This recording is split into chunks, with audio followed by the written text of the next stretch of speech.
सर्वप्रथम रामायण लिहिले.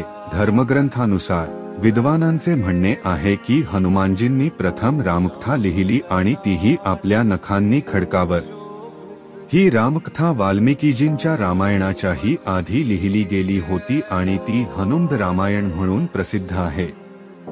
ही घटना घडली तेव्हा श्रीराम प्रभू रावणावर विजय मिळवल्यानंतर श्रीराम अयोध्येत राज्य करू लागले होते आणि श्री हनुमानजी हिमालयात जातात.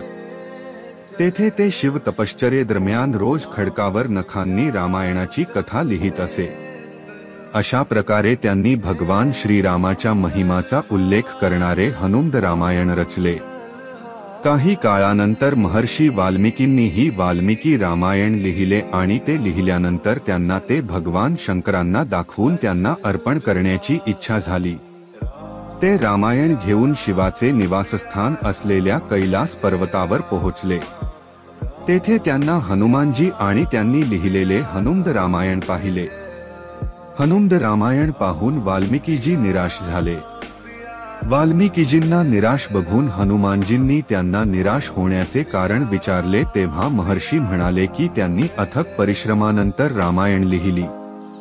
पण तुमचं रामायण पाहिल्यावर आता माझ्या रामायणाकडे दुर्लक्ष होईल असं वाटतं, कारण तुम्ही जे लिहिले आहेस त्या तुलनेत माझे रामायण काहीच नाही.